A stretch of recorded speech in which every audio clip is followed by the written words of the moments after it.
ஒரே ஒரு 5 லிட்டர் இதய மந்த்ரா கடல் எண்ணெய் பேக் ஒரு மாசம் முழுசுக்கும் அத்தனை சமையல் முடிச்சு விடலாம். இதய Mantra. Experience senior living inside Chennai from Elements starting at rupees 85 lakhs. Call 9790399039. மாண்புமிகு அம்மா அவர்களை வணங்கி இங்கே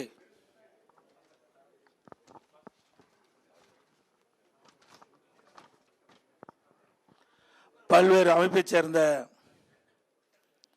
தலைவர்கள், நிர்வாகிகள்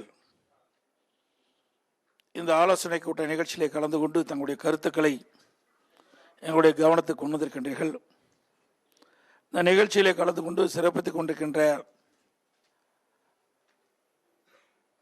முன்னாள் சட்டப்பேரவை உறுப்பினர், மாவட்ட கழக செயலாளர் அருமசோதர் அவர்களுக்கும் மற்றும் இந்த நிகழ்ச்சியிலே பங்கு பெற்றிருக்கின்ற மக்காச்சோளத்தினுடைய சாகுபடி செய்யும் விவசாயினுடைய பொறுப்பாளர், அவர் சார்பாக இங்கே தன்னுடைய கருத்துக்களை எடுத்து வைத்த மரியாதைக்குரிய திரு கே ராமசாமி அவர்களுக்கும் மற்றும் திரு கே ஜெகநாதன் கலிபெருமாள் அவர்களுக்கும் பருத்தி சாகுபடி உற்பத்தியாளர் சார்பாக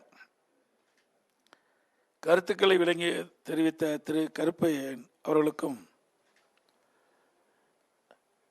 நெல், கரும்பு மற்றும் டெல்டா பகுதியிலிருந்து கருத்துக்களை இங்கே எடுத்து சொன்ன திரு சேகர் அவர்களுக்கும், பொள்ளம்பாடி வாய்க்கால் நீர்ப்பாசன சங்க பிரதிநிதி திரு பொன் ரவி அவர்களுக்கும் மற்றும் ஏரிகள் மற்றும் ஓடைகள் நீர்ப்பாசன சங்க தலைவர் தன்னுடைய கருத்துக்களை சொல்லியிருக்கின்றார் திரு ஜே ரமேஷ் அவர்களுக்கும், நெசவாளனுடைய சார்பாக திரு கே மணி அவர்கள் தங்களை கருத்து தெரிவித்திருக்கின்றார். முந்திரி சாகுபடி விவசாயினுடைய சார்பாக திரு ஆர் நெடுஞ்செழியன் அவர்களும் தங்களுடைய கருத்துக்களை தெரிவித்திருக்கிறீங்க. இன்னும் சில பேர் கருத்துக்களை தெரிவிக்க சொல்லிக்கிறீங்க. ஒவ்வொரு அமைப்புக்கும் ஒருவரை பேசுவதாக தேர்வு செஞ்சு இங்கே பேசிக்கிறீங்க. மற்றவர்களாம் விண்ணப்பமாக கொடுத்துருங்க, நாங்கள் பரிசீலிக்கிறோம். அதே அனைத்து இந்திய அண்ணா திராவிட முன்னேற்ற கழகத்தை பொறுத்த வரைக்கும் மாண்புகு அம்மா இருந்த காலத்திலும் சரி, அம்மா மறைவுக்கு முறையும் சரி, விவசாயிகளை கண் போன்று பாதுகாத்தார்கள். விவசாயம் என்பது ஒரு கடினமான பணி. இன்றைக்கு சாப்பாடு இல்லாத யாரும் இருக்க முடியாது. அந்த உணவை அளிக்கின்றவர்கள், உற்பத்தி செய்யக்கூடியவர் விவசாய பெறக்கூடிய மக்கள். நாட்டுக்கே உணவளிக்கக்கூடிய, உற்பத்தியை கொடுக்கக்கூடிய ஜீவன்கள் இந்த விவசாய பெறக்கூடிய மக்கள். அவர்களுக்கு தேவையான உதவிகள் அதிமுக ஆட்சி இருக்கின்ற வரை செயல்படுத்தி கொண்டு இருந்தோம். எவ்வளோ எப்பொழுதெல்லாம் விவசாயிகள் பாதிக்கிறார்களோ அப்பொழுதெல்லாம் ஓடடி வந்து உதவி செய்து அந்த நஷ்டத்திலிருந்து விவசாயிகளை காப்பாற்றினோம். ஒரு அமெரிக்கன் படைப்புழு உழுதை பற்றி சொன்னார்கள். இந்த அமெரிக்கன் படைப்புழு விழுகின்ற பொழுது ஒரு பகுதியில் விழுகும். நம்ம அருகில் இருக்கிற அந்த தோட்டத்துக்கு இங்கே வருதடிச்சிங்களா அந்த புழு அந்த தோட்டத்துக்கு போயிடும். அப்போ அந்த அமெரிக்கன் படைப்புழு தாக்குதலிருந்து நம்ம பாதுகாக்க முடியாது. அதனால தான் ஒட்டு மொத்தமாக எங்கெங்கெல்லாம் அமெரிக்கன் படை புழு விழுந்து பாதிக்கப்பட்டதோ அந்த பகுதியிலெல்லாம் கணக்கிட்டு அரசாங்கமே பூச்சிக்கொல்லி மருந்தை அடித்து கட்டுப்படுத்திய காரணத்தினால் அந்த பயிர்கள் காக்கப்பட்டது. அதோட நான் முதலமைச்சர் இருந்த காலத்தில் 18-19 அப்போ மக்காச்சோள பயிர் இந்த அமெரிக்கன் படைப்புள்ளால் கடுமையாக பாதிக்கப்பட்டது. விவசாயிகள் பெரும் நஷ்டத்துக்கு உள்ளாக இருந்தாங்க. அப்பொழுது 186 கோடி அந்த விவசாயிகளுக்கு நிவாரணமாக அளித்த அரசாங்கம் அதிமுக அரசு. அது மட்டுமல்ல, இந்த நவீன முறையில் விவசாயிகள் தங்கள் பயிரிடுகின்ற பொழுது இந்த பயிரை தாக்குகின்ற அந்த பூச்சிகள் அதிலிருந்து பயிரை காக்க வேண்டும். அதற்காக உழவன் செயலி என்ற ஒரு ஆப்பை நான் வெளியிட்டேன். அதில் நீங்கள் பார்த்தீங்கன்னா ஒரு விவசாயி தன்னுடைய செல்லிருந்தே தெரிஞ்சுக்கலாம் அந்த மார்க்கெட்டில் என்னென்ன விலை. ஏன்னா நம்ம உற்பத்தி செய்யப்படுகிற பொருளுக்கு நியாயமான விலை கிடைக்கணும். அதில் மார்க்கெட் விலை என்னன்னு அதில் தெரிஞ்சுக்கலாம். அதோட பருத்தியில் நீ சொன்னாங்க நோய் தாக்குதுன்னு, அதை அப்படியே படம் முடிச்சு அதை அனுப்பிச்சிங்களா, அதுக்கு என்ன மருந்து அடிக்கலான்னு அந்த செயலிலிருந்து தெரிஞ்சுக்கலாம். இப்படி விவசாயிகளுக்கு அவர்களுக்கு தாக்கப்படுகின்ற அந்த பூச்சிகள்லாம் என்ன பூச்சிக்கொல்லி மருந்து அடித்தா அந்த பயிரை காக்க முடியுமோ அதையெல்லாம் இந்த உழவன் செயலின் மூலமாக உங்களுக்கு அது ஒரு வாய்ப்பை நாங்கள் ஏற்படுத்தி கொடுத்தோம். அதோட தொடக்க வேளாண்மை வங்கிய பயிர்க்கடன் ஒரு 5 ஆண்டுல 2 முறை பயிர்க்கடன் தள்ளுபடி செஞ்ச அரசாங்கம் ஒரே அரசாங்கம். அம்மா முதலமைச்சர் இருக்கும்போது 2016 ஒரு முறை தேர்தல் வாக்குறுதியின்படி அந்த தொடக்க வேளாண் கூட்டு சங்கத்தில் வாங்கிய பயிர்க்கடன் தள்ளுபடி செஞ்சோம். அதுக்கப்புறம் நான் முதலமைச்சர் இருந்த பொழுது கொரோனா காலம், விவசாயிகள் பாதிக்கப்பட்டு விட்டோம், எங்களுடைய கஷ்டத்தை உணர்ந்து அங்கங்கே இருக்கின்ற தொடக்க வேளாண் கூட்டு சங்கத்தில் வாங்கிய பயிர்க்கடன் தள்ளுபடி செய்ய வேண்டும் என்று கோரிக்கை வைத்தீர்கள். சுமார் 12,110 கோடி இந்த விவசாய கடன் தள்ளுபடி செஞ்சோம். இப்படி விவசாயிகள் நலன் காத்த அரசாங்கம். அதோட இங்கே சொன்னாங்க ஏரிகள் பாசன விவசாயி சொன்னாங்க, இங்கே இருக்கிற விவசாயிகள் சொன்னாங்க, எனக்கு பல ஆண்டு காலமாக ஏரி குளம் குட்டைகள்லாம் தூர்வாராமல் இருந்தது. ஆகவே தூர்வாருகின்ற பொழுது ஏரி ஆழமாகும், பெய்கின்ற மழைநீர் அதிகமாக சேமித்து வைக்கலாம். கோடை காலத்தில் நிலத்தடி நீர் உயர்ந்து வேளாண்மைக்கு தேவையான நீர் கிடைக்கும், குடிப்பதற்கு தேவை நீர் கிடைக்கும்.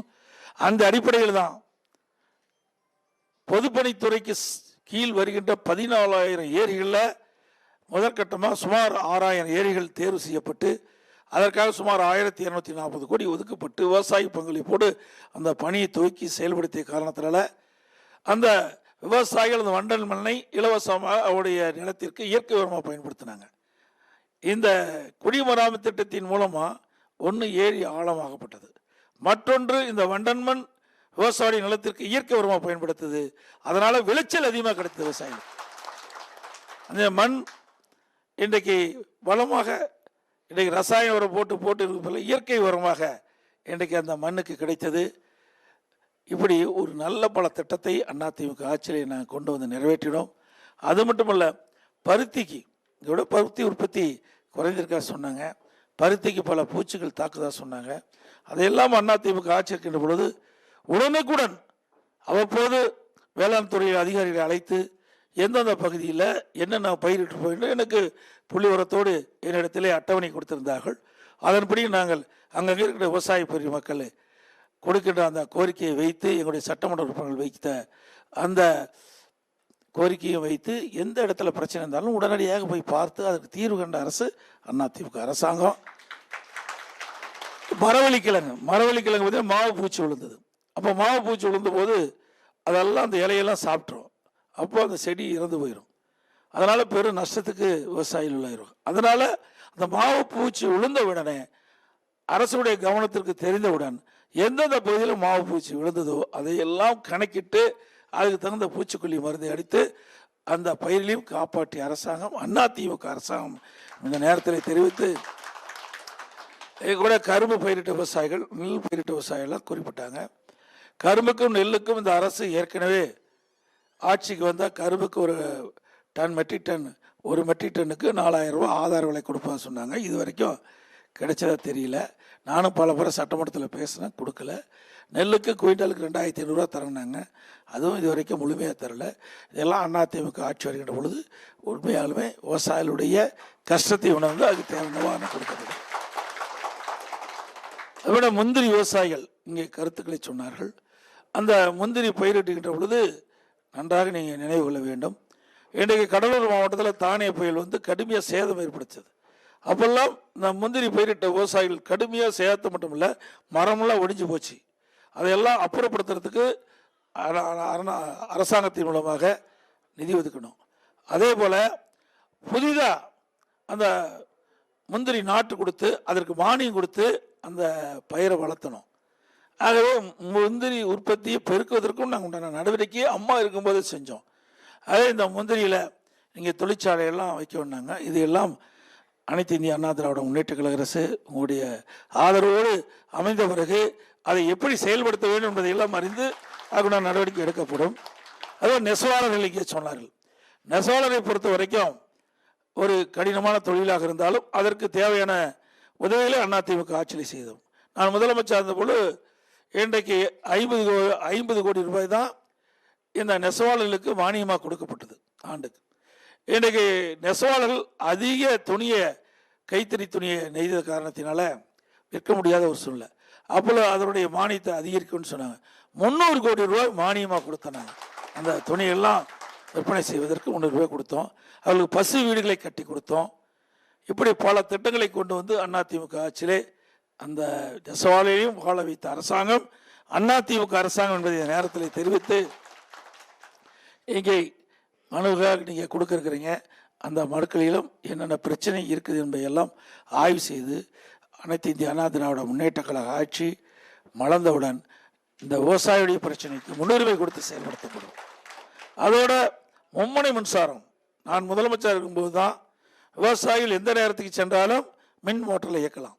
அப்படி மும்முனை மின்சாரம் வேண்டும் என்று கோரிக்கை வைத்த உடனே 1/4/2021 முதல் மும்முனை மின்சாரம் வழங்கப்படும் என்ற உத்தரவை போட்டு அதை நடைமுறைப்படுத்தணும். ஆனால் இந்த அரசாங்கம் அதை கைவிட்டுட்டது. மீண்டும் அதிமுக ஆட்சி வந்த பிறகு இந்த திட்டம் தொடரும் என்ற செய்தியும் இந்த நேரத்தில் தெரிவித்து, விவசாயிகளுக்கு நிறைய செஞ்சோம். நீங்கள் பார்த்தீங்கன்னா விவசாய கருவிகள், அதுக்கு முந்தையெல்லாம் இவ்வளோ மானியம் இல்லை.